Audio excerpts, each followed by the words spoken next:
Hey, welcome to Advisor Talk with David Brooks. This is where we actually, instead of talking about some of our financial concepts directly to you, we actually have a conversation with another licensed financial advisor that's going to be a fiduciary-based advisor somewhere else in the country, and because we can share great practices, best tips, and ideas, etc. And so joining me now is the president and founder of Kirsner Wealth Management.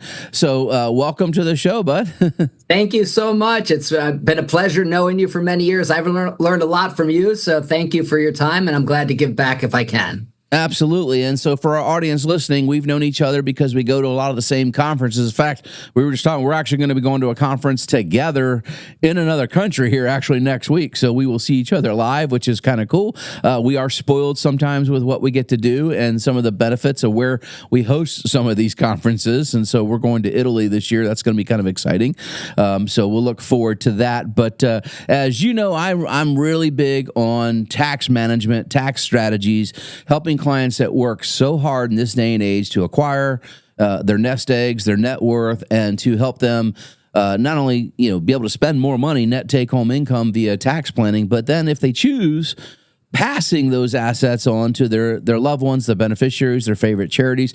And I know that's an actual huge focus for where you are. You guys are located in technically, I think, Coconut Creek, right? Yeah. Which is for those of you listening who like me, where is that? It's Boca Raton, right? So he's in South Florida, right? And it's all the same. I used to live in Florida and I had an office in Vero Beach, and there was actually okay traffic there. But once you go south of Palm Beach Gardens on 95, no, thank you, I'm out. I don't want anything to do with your traffic or the zoo you're in. Yes. However, the benefit of where you live is I can't imagine many clients walking your door with less than $1 million saved for retirement just because of where you are. And so obviously Boca Raton is a retirement haven, if you will. It's been that way for decades and decades. A good friend of mine actually owned the Domino's franchise right there in your marketplace. And so I haven't spoke to him in a while. He's an old poker buddy from way back when. But that marketplace is got to be an amazing marketplace for you to operate in. So just tell me a little bit about your practice. Kind of what's your focus? Who do you guys work with? What does that look like on a daily basis? Sure. So my father founded our firm in 1972, 52 years ago. And wow. And he was always a top estate planning and insurance-based financial advisor. And he retired about 7 years ago, and I bought the business from him. So I run the business now, and we have 8 team members here, and we really focus on working with retirees that have 1 million to 10 million of net worth or more. That is our target market, only working with retirees. And they have certain goals. Their main goals at this point are typically to help preserve their wealth and minimize taxes and leave a legacy to their family after they're gone. So those are the 3 things that we really focus on for our retired millionaire next door clients. Well, and I would tell you, the clients that walk in, that not only probably have the million, 1 to 3 million, probably that average guy that walks in there, something like that, I suspect, in what we call investable assets, right? The old 401k or the Vanguard account or something like that. But the homes that they've owned, if they've lived there for any time, the appreciation you guys have had. I mean, I remember when you could buy a condo in Boca Raton back in the 80s for, $80,000. This was a nice condo. That's probably $600,000-$700,000 for that same condo today, I imagine, right? 100%. Demographically, that's a big deal. Besides, the weather is beautiful here, and the snow drifts are smaller in the winter, obviously. Is that right now, over 14,000 baby boomers every day are turning age 65 this year, 14,000. And over 10,000 have been turning age 65 for years and are going to continue for years. And so all of those people are deciding where to retire. And thankfully, we're a big benefactor. A lot of them are either coming to Florida, Texas, Arizona. Those are kind of the 3 big states to retire. But Florida is really number 1. So a lot of those wealthier people retirees are coming down here and starting life over in a beautiful South Florida. And so we're very lucky demographically to be in a great place. So do you have pickleball courts everywhere? I was literally just in a review with a client that retired here from the Midwest, and for anybody watching this, we're in Omaha, Nebraska, and they retired down to Arizona, just like you're talking about, one of the big three. And I was just asking them about their golf game because I used to take them golfing here, and they're like, well, we still play, but we're really into pickleball, like twice a day. I'm like, wow, okay. So pickleball is the fastest growing sport in America, believe it or not. And so, yes, there's tons of golf and pickleball courts everywhere here. And my dad plays 6 days a week. So it is very good for him. Yeah. Well, I'm glad you actually kicked him out the door and took over the business 8 years ago. So he's living the go-go years then, is what you're saying. He's actually doing what we preach, because, sometimes I have to arm wrestle clients to go spend their own darn money. I'm like, look, we're going to help you preserve it. But we can also, through math and logic, I know a lot of people don't like to use logic these days, show you're not going to run out of money, right? Here, please spend more. Please spend more. I literally had that discussion with someone last week who's asking me if they can buy a $40,000 car. This is a single individual with a little over $4.5 million in net worth and won't spend $70,000 a year. And I'm like, you not only can you buy that little $40,000 car, let's go buy you a Maserati if you want. You know what I mean? We won't let you harm yourself. That's what it means to work with a real planner, right? And that's one of the things I always preach is there's a lot of folks people can go to for investment advice. Let's face it, I started out in what we call the wirehouse world. I started a firm called Payne Weber way back in the day. And for boomer clients, they know the name Payne Weber. Arnold Palmer was their spokesman right up there in Central Florida. And I actually started in your state. I started in downtown Orlando. That's where I started my career. And that was, hey, we're well over a quarter century ago. So I'm, they earned these gray hairs, right? But that was selling investment products, right? And trying to figure out what's suitable for the client, make them some money. But I got typically paid a transaction fee, a commission, whether they paid me a commission just out by buying stock, or you sold them some packaged product that paid you a commission. You disclose it to them, but unit investment trust, all these other things, and it would try to meet their goals. And if you did well, they'd keep coming back to you, and you could do more transactions. But we were transaction-based investment people. We weren't planners, And so I think the evolution that we've seen in this industry, like your dad, there's a lot of guys that were doing the planning way back when, but it was a very, very small subset of our community. There's over 330,000 licensed financial advisors in America, but those that are full-time fiduciaries that really adhere to this and are planners, I believe it's less than 10%. And so kudos to you for kind of taking over your dad's practice and what I say, doing things the right way. In fact, that's our motto, always do the right thing for the right reason at the right time. That's kind of, I preach that here nonstop. So, you and I, like I said, and you and I both have faith backgrounds. And so you and I have been at meetings where they have these side meetings for people of faith, and we've had breakfast and things like that together and got to chat together. That's how we've got to know each other. So that's how we've had this affinity. And you and I in a couple of private Facebook groups and things like that where we have some industry talk, and I'd put it out there. We've been doing these conversations with advisors and getting a lot of traction on the view. So kind of threw an open invitation out, and you were one of the first ones to reply back. So really fun just having this conversation. So let's just talk about like some of the planning you guys are doing for that person that walks in.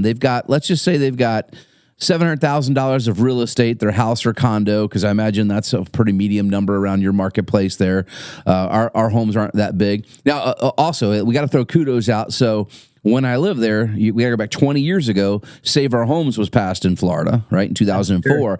Yes. So you guys your property taxes are kind of locked and can only go up basically about 3% a year based on when you first bought it. Correct. And so those people that bought the condo for $80,000 are only paying taxes, on maybe $200,000, not $700,000. Yes. Where here in Nebraska, they revalue. So my home just went up over 10% in valuation again this year. Oh, no. My property tax bill. Now I live in a modest home. You're going to laugh. Now, for you in Florida, you're like, what? So I have a 5,000 square foot home here. I paid $338 for it. So let me give you, now it was an older house, first house built in the neighborhood. I live on a nice golf course community, but it's worth $650 or something like that today. But my property taxes, would you believe they're over $15,000 a year? Wow, that is very high. That's hard to believe. Where I own property up in Brevard County, just north of you. I have a house that's 1,000 feet from the Atlantic Ocean. Property taxes are $4,800 a year, right? So it's crazy. How we deal with different issues. Now, my cost of living is significantly cheaper here, even with the higher tax rates that we pay. But you are blessed. You have low property taxes relative to the value if you've owned the property. You have no income tax, right? and you have pretty good climate. A little too humid for me. I was literally just back down there for my wife's 40th high school reunion. I'm out in her age here on the video, but so she graduated high school in St. Cloud, Florida, and we actually went on a cruise there out of Cape Canaveral. And the humidity when when I kind of got off the plane, I'm like, man, I lived in this for 30 years, really? Brutal. I got to tell you, the best lifestyle is really the snowbird lifestyle, where they spend 6 months in the winter down here, and then they fly north, 6 months either. And it's interesting because we have a lot of snowbird clients here. It's not quite as prevalent, but on the coast, it's much more prevalent, right? So New York, New Jersey, they all go to Boca or Miami, right? That's kind of there. Michigan kind of splits. Michiganites seem to go to Florida. They like the west coast of Florida, it seems to be, though, right? They go on the other coast, opposite of you, and then they get down to the desert, right? Here from the Midwest, they like to go to the panhandle of Florida. They like to go to Texas, and they like to go out to the Scottsdale, Phoenix area. So it's interesting where the snowbirds go, but we had a ton of that in Vero Beach. I had tons of New Jersey folks that, we instead of going to the Jersey Shore, they went to the Vero Shore, and so, but that's, if someone can afford it, maintain their property back in their home state and then have their place to winter, it is a great lifestyle. If you're gonna follow those go-go years and be active like your dad's doing, enjoy the weather and get out there and do stuff. So when you're planning for those clients, so tell me a little about what they walk in and they're concerned. Maybe they have pensions, maybe they don't, but they got income. They're probably not spending it. Their house is paid off. So what are the primary concerns you're hearing from those folks right now, and what does that look like? So the three main primary concerns for our retired millionaire clients are typically they want to help preserve their wealth. That's one. They want to minimize taxes as much as possible. And then they want to leave a legacy to their family after they're gone. So those are kind of the three big ones. And so we work with top-rated estate planning attorneys that do special types of dynasty revocable trusts. And what's great about these trusts are, when you leave your money to your children, they go in bulletproof trusts for your children. So your children can control their own money, but it puts a protective wrapper around those trusts assets so that they're protected for your children from potential divorces, they're protected from lawsuits, and they're protected from creditor claims. So that's a big deal, to protect the assets they leave to their children in those special trusts. And then the last advantage of those trusts are they're also bloodline protected. So what that means is that the money you leave to your son, when your son dies, that money in that trust doesn't go to his wife. It has to go to your grandchildren, so it stays in your bloodline. And then your grandchildren get divorce and lawsuit and creditor protection as well, along with tax benefits along the way. So it's very, very powerful trust planning. And that's one of the first things we always do in conjunction with the attorneys that we work with. And that's so important, understanding what the wishes are of the client, right? Who do you want to take care of, et cetera. Now, the other thing we have to realize is divorce is a very real thing, and sometimes we have the same conversations.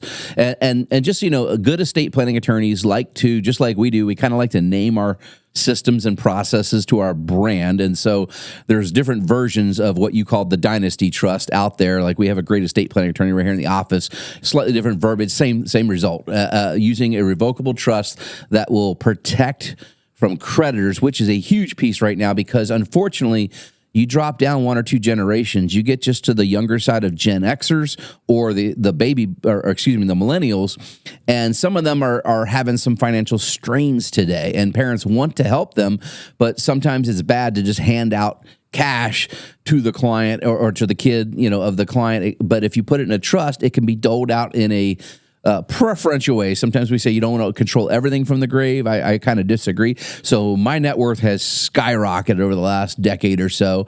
And I've got two boys, and one of them lives in Florida and one of them up here in Nebraska, and love them to death, but I will not give them the net worth that I've acquired today. They wouldn't handle it.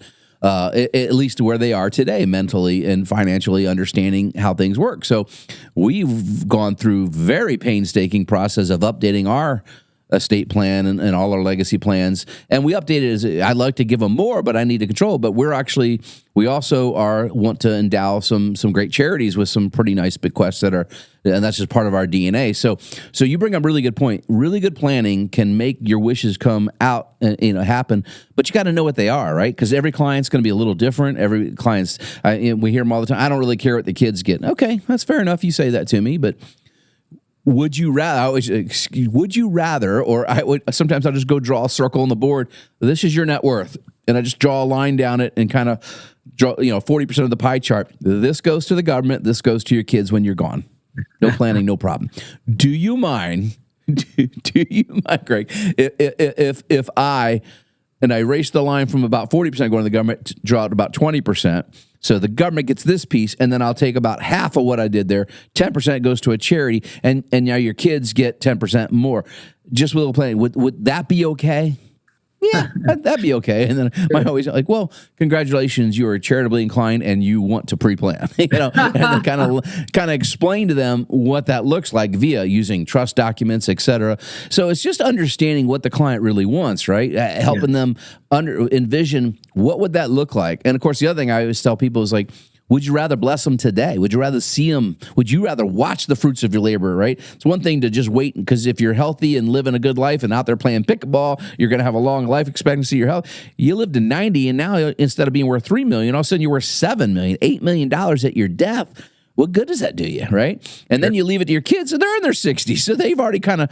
Would you rather spend it on them if we told you, someone like me or you told them it's okay? Hey, you want to pay your kid's house off? Would you like to see you could do that? I could do that. And sometimes the answer is yes, sometimes no. But having real conversations helps you get real planning done, right? Oh, I agree. We talk about the go-go years as well, and you really want to enjoy those years, but you really want to. My grandma, for example, she had a trust that was going to go to her grandchildren, but every year at the holidays, she would write each of her grandchildren a check for $10,000. She liked getting a call from us, thanking her. It was money we were going to get anyway that she's never going to spend. So, that made her feel good. So my clients do like to give with a warm hand versus a cold if they can afford to do that. And with a proper planning, that's obviously a possibility. Well, I was blessed actually.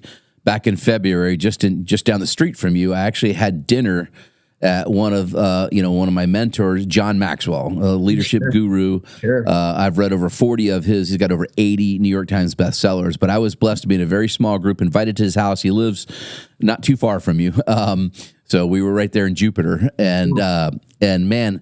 He gave us a little speech, and I've been quoting him on the radio a bunch. I loved his saying. He goes, "Well, I've done some planning for myself," and he's just like, I'm probably okay financially, because a lot of financial advisors were in this small group that I got invited, and he's like, so don't prospect me, because he's like, just do the math. The author gets between $1 and $2 a book you sell.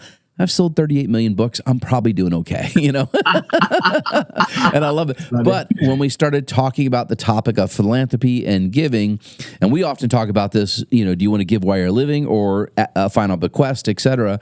And the answer for most clients is actually usually somewhat of both when you have the real comment. But I love his phrase. He said, I'd rather do the giving while I'm living, so I'm knowing where it's going. And so, I'm paraphrasing exactly what Mr. Maxwell said, but I love that. But that's the heart of real planning, helping people understand using financial metrics and tools. And, we have some in-house tools. I have proprietary software where we can generate massive tax savings for clients and show them what they can do. And then I'm like, well, what do you want to do with it? Right? What is it? Who cares if I can save you $400,000 in taxes? What do you want to do with it? That's what I really want to know.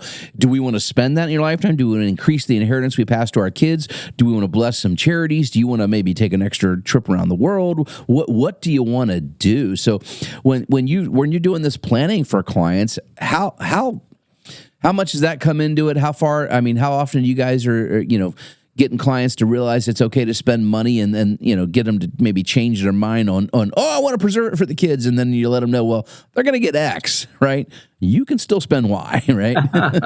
That is part of our planning, of course, is making sure they spend with confidence and are comfortable spending and know that they're going to be fine. And so we definitely have to be, as kind of coaches, financial coaches, and make sure that they understand that they can go on that extra trip. And sometimes I joke, my clients are typically the millionaire next door. And how they accumulated their wealth is they learned from their parents who went through the Great Depression. They learned from them to save, not spend, and that along with 50 years of compound interest has allowed them to accumulate the millions they have. So they always have that kind of depression mentality where they're not really allowing themselves to spend. So our job is definitely to encourage them to enjoy life. And sometimes I joke, I'm like, you might as well fly first class because your children will after you're gone. So this is true. I mean, it's the little joys in life. And I mean, I remember the first time I got to fly first class, I was like, this is a kind of a different experience.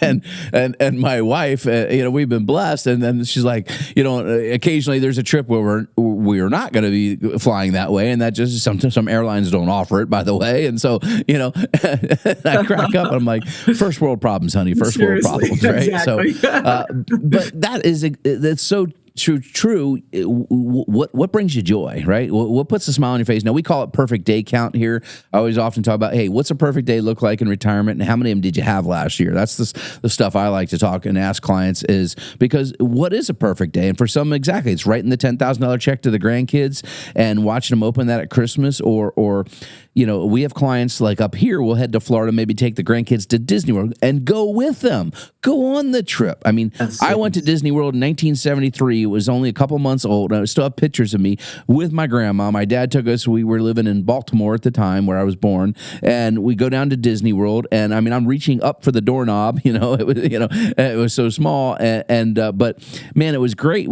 And my grandma went along, got to experience the trip. And so I think that's really important. Make memories, and I mean that's what I look for now is experiences, right? So, yes. I got to go to the Kentucky Derby this year. I took my actual whole leadership team, my company, and it was a big check I ended up writing, bigger than I thought I was going to write, frankly. But bucket list item, check it off. And I tell clients all the time, look, you can't replace those memories and experiences. And once you have a fortified, real financial plan, a holistic plan put in place by somebody who's doing a great job helping you understand it, it's great to encourage them to do those things. Yeah, I agree. And then to create the memories is so powerful, especially when you have 2 or 3 children. They're generally not all getting together, but if you're going to pay for a trip and plan way in advance and everyone spends a week or 10 days, whether that's at Disney or on a cruise or somewhere special like that, those are the kinds of memories that last a lifetime, and you have the financial resource to make that happen and make everyone happy. So I definitely encourage that, especially on the earlier part of retirement, because as you get older, it gets harder and harder to make those big trips. Heck yeah. All right, so let's shift gears to some changes that are coming. So we talk about tax preservation and legacy planning, a big part of your practice. We've got some pretty big changes, at least scheduled to change. Now, that could change with legislative action and election outcomes, et cetera. But on the books today, we've got basically less than 18 months as we sit here today recording this, when we're going to have a massive shift in estate planning issues and taxes for, I reckon, a ton of your clients. Today, a married couple, they can exempt almost $28 million from their estate in your, where you're at. You don't have any inheritance taxes. We do, by the way, here in Nebraska. We're one of, I think, 6 states that still imposes some form of inheritance tax. But your clients are going to be subjected to a federal estate tax if their estate is over $5 million. Now, that'll be inflation adjusted, so it's probably going to be closer to $6 million. January 1, 2026, right around the corner. Yes. And this includes not only their investable assets, their real estate holdings, their home, their life insurance death benefit, the death benefit if they own their life insurance, which again is a big mistake. 99% of all life insurance policies are owned by the insured. That is a huge mistake. We're not going to have too much time to get into today, but So talk about the conversations you're having with clients that, because I just tell clients, if they walk in today, a married couple at 60 years old, if they got $2 million, they have an estate tax issue because your net worth more than doubles if you're a married couple from age 60 until you're no longer here, easily more than doubles, even with you spending money. Yeah. Oh, I couldn't agree with you more.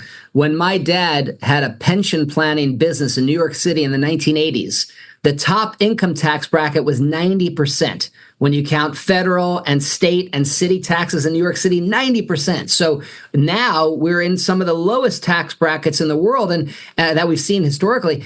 And I'm not an accountant or an attorney, but people are sometimes saying, well, maybe they'll pass a new law and agree, which who knows, but to lower taxes. And while I say that's possible, we still have 35 trillion in debt. So I'm not optimistic that we're going to see lower taxes in the future. Just deal with current law, which is we've got less than 18 months to use these current tax rates, and we want to take advantage of that. And not just for the tax benefits, but also I always talk about for the surviving spouse who one day will be a single taxpayer versus a joint taxpayer now. Taxes could be as high as triple for a surviving spouse on the same income. So it's real important that you do planning for the surviving spouse tax planning. And then the last major benefit of doing tax planning is for your children, because there's no more stretch IRAs. So when you leave that IRA to your children, they only have 10 years to completely empty the IRA.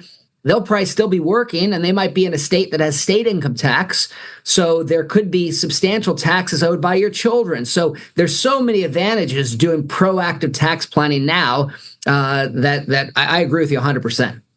Well, yeah, and so, our debt to GDP is about 125% right now. The only time we had done that previous to about 5 years ago in our history was all the way back in 1944 during World War II. Wartime economy is very different. The government will overspend. We understand that. Conventional war was very expensive. There's no need for that spending today, yet they're spending. And again, this isn't necessarily a political issue. Right, left, doesn't matter. They all seem to want to spend money. We're running a deficit now of $2 trillion a year.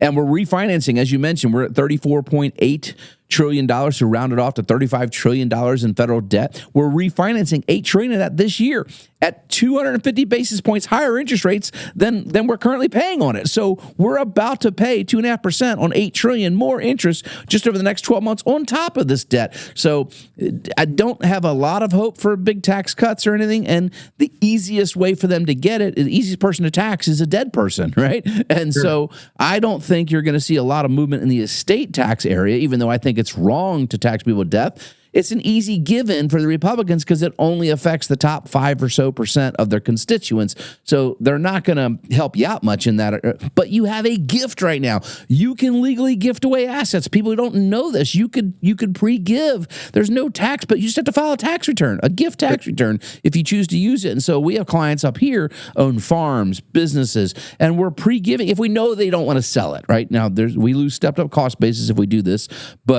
But if I have a family farm that's 5 generations and they want to keep it another 5, let's give it away now. Because if we keep it and that estate tax comes in, you only have 9 months for the estate tax after death, and then that bill is 45 cents on the dollar once you're over the threshold. Disaster's coming. And you mentioned something, 90% tax rates in the 80s in New York City because you had state, city tax, and the federal taxes, which were at 70% when we cranked over 1980. Reagan, through 2 different legislative acts, got them all the way down to 28% as a top tax bracket by 1983, and we had the biggest boom in economic growth in our history as a country. And so you can grow your way out of it with proactive growth strategies. The problem is the debt cycle is so bad right now. Back then, we only had like 40% debt to GDP ratio to try and worry about. You could do it now. Be a much more difficult situation for them. And by the way, if you go back when our top tax bracket, it's gone as high as 94% federally. That's the top. Okay, that was 1944. But the average top marginal tax bracket, which is only 37% today, as you said, we're historically low, is 63.8%. So that gives you some perspective. And people are like, well, tax the rich, this nonsense. Tax the rich. Well, no. When that bracket was up there at 90, the bottom was at 20.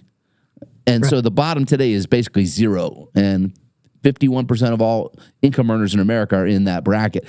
So when we say pay your fair share, we can talk about what's called the Laffer curve and all that. But anyway, so I think it's really prudent that people seek out counsel like you guys there in South Florida, us here in the Midwest, or any other fiduciary-based advisor. There's a lot of great advisors. That's the other thing.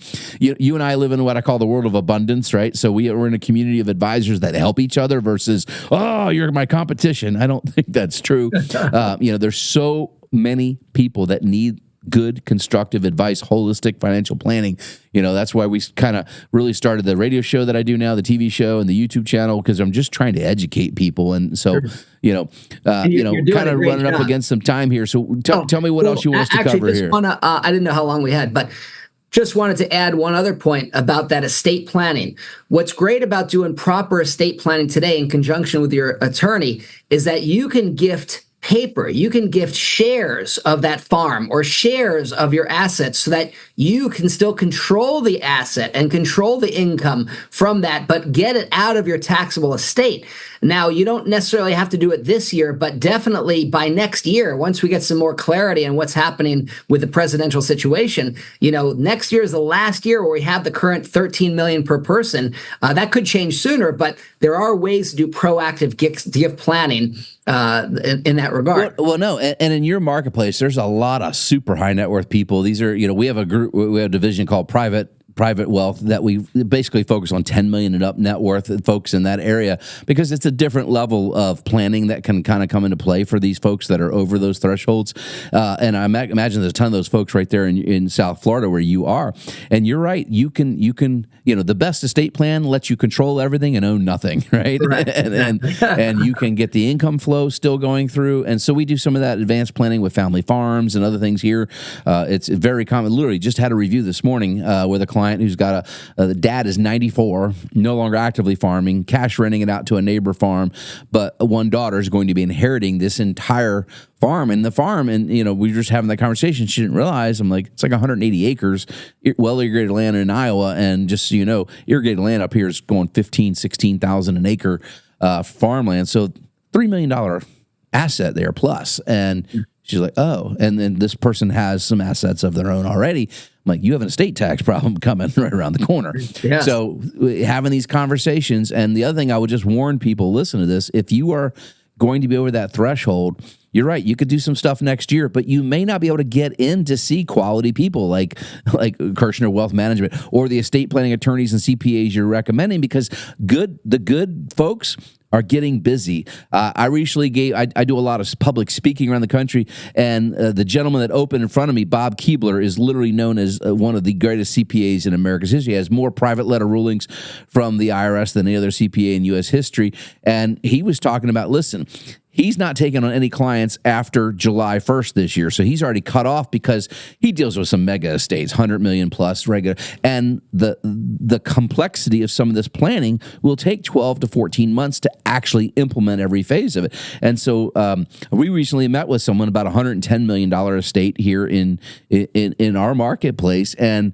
they had no idea. And that we talked about on the radio show recently. And that's what I'm talking about. Folks, if you have an estate that is going to be worth more than $6 million anytime in the next decade, you need to get in to see someone like Retire Smart or someone like Kirsner Wealth Management, but you need to start the proactive planning process to understand all the things coming at you. So tell me what give me some parting shots here, what you think, is most pressing issues where our clients are facing today. So the last and most important is that our clients typically feel that after we've been going up since the last major crash of 2008 and 9, we've been going up almost straight for 15 years. They typically feel that they've been through the ups and downs of the market, and they feel like we're probably closer to the top of the market than the bottom. And I feel the same way, and I felt the same way in 2006 and 7. I feel the same way now. I'm hopeful we have another good year or two to go, but nobody knows that when the next recession's coming. And because my clients are all retired, they don't want to be in a position to lose 30 or 40 or 50% again. Because as you know, if you lose 50%, you got to make back 100% on your money just to get back to where you were. So our clients want to make sure they have the right amount of risk for them. And typically that doesn't mean no risk, that doesn't mean 100% risk, but kind of somewhere in the middle, based on their risk tolerance. So it's so important that you're not taking too much risk at this age and stage of life. And that also you keep your fees as low as possible within your retirement plan. So those are two other areas that we focus on that are so important to retirees in this day and age. No, I concur with you 100%. Well, hey, listen, this was fun. So, we'll look forward to seeing you at the next conference. And thanks for jumping on the podcast with me. It was a pleasure, David. Thank you so much. All right. We'll see you soon, man. Kirsner Wealth Management, guys, Coconut Groves, Florida. Look them up. Thanks a lot. Bye. Take care.